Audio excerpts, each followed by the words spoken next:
Salut, aujourd'hui c'est labour. Alors Florent va vous emmener labourer. Allez, c'est parti.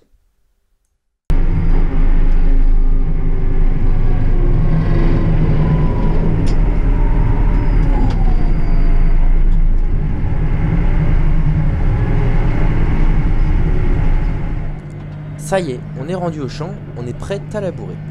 Alors le labour, qu'est-ce que c'est? C'est le fait de passer l'outil qui est une charrue. La charrue, en fait, vous allez le voir sur la vidéo, c'est un outil qui va avec plusieurs éléments découper une bande de terre puis la retourner.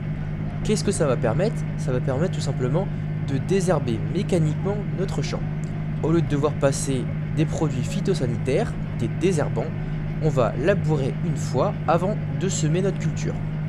Donc en fait on va retourner une bande de terre sur une profondeur de 20 à 25 cm pour que les mauvaises herbes qui sont à la surface soient étouffées, ne voient plus le jour et donc pourrissent et meurent.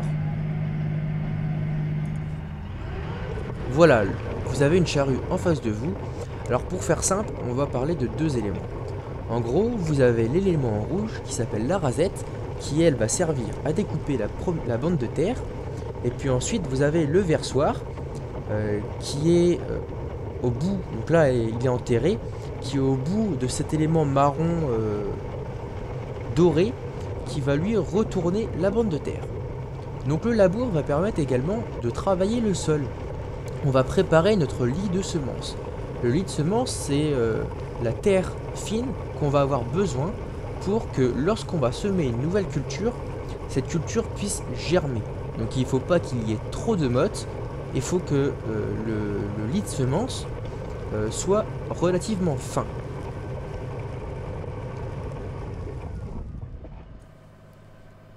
Le labour, par son effet de retournement, va donc tuer toutes les mauvaises herbes qui sont à la surface. C'est aussi quelque chose d'important qui est vachement utile quand on est en présence de raigrats résistants. Les raigrats résistants sont donc des raigrats qui sont des graminées qui s'est transformé et qui résistent à tous les désherbants.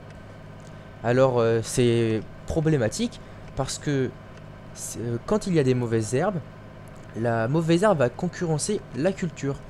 Il va se servir dans le sol de besoins donc d'éléments fertilisants, donc azote, phosphore, potasse, les NPK qui a écrit sur les sacs d'engrais, mais également en eau. Et ça, c'est ce qui va nous faire baisser notre rendement. Donc c'est pour ça que ce labour va nous permettre de casser le cycle des adventices en plus de la rotation, qui est la succession année après année des cultures sur la même parcelle. Ça va permettre de casser le cycle de la mauvaise herbe en la tuant tout simplement. Alors comment est-ce qu'on va labourer? Au préalable, on va régler la charrue pour qu'elle soit d'aplomb, qu'elle soit droite, et d'autres petits réglages. Et puis ensuite, une fois au champ, on va tout simplement placer la roue du tracteur dans la raie de labour. Comme vous pouvez voir sur l'image, c'est la sorte de trou où il n'y a pas eu de terre encore dessus. C'est le travail tout simplement du dernier versoir de la charrue. En termes d'avancement, on va se situer à 8,5 km/h. Ça va permettre un bon travail régulier et c'est une vitesse qui va être un bon compromis entre la vitesse d'avancement et l'usure du matériel. Le but étant de retourner juste la bande de terre et non, contrairement à des déchômeurs, de faire un mulch, donc de mélanger les centimètres du sol et en brisant les mottes. Là, les mottes vont se briser naturellement avec la gelée, donc l'eau va se mettre dans les mottes, et puis avec les gelées, ça va se casser, et donc naturellement, sans avoir à passer plus d'outils, naturellement le guéret, comme je vous disais tout à l'heure, le lit de semences, va se faire et donc va s'affiner. Voilà, la vidéo touche à sa fin.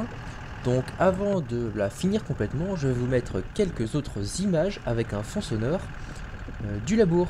Allez, bon visionnage!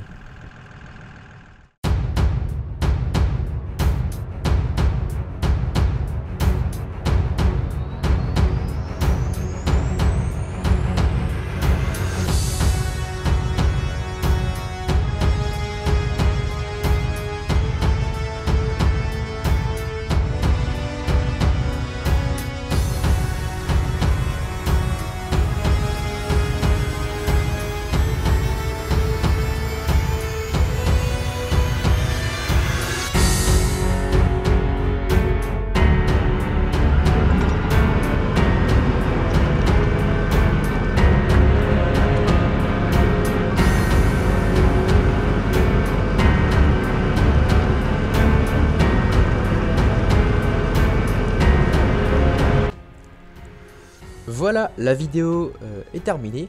J'espère qu'elle vous aura plu. C'était un peu un nouveau concept. Vous me direz dans les commentaires si ça vous a plu. N'hésitez pas à vous abonner à la chaîne pour suivre les prochaines vidéos. Et aussi également à me suivre sur les réseaux sociaux, donc Twitter et Facebook, pour voir un peu les news que j'ai, des informations qui passent, et puis également le travail que j'ai au quotidien. Je mets régulièrement des photos. En tout cas, je vous dis merci vraiment d'avoir regardé, et à très bientôt pour une prochaine. Allez, salut!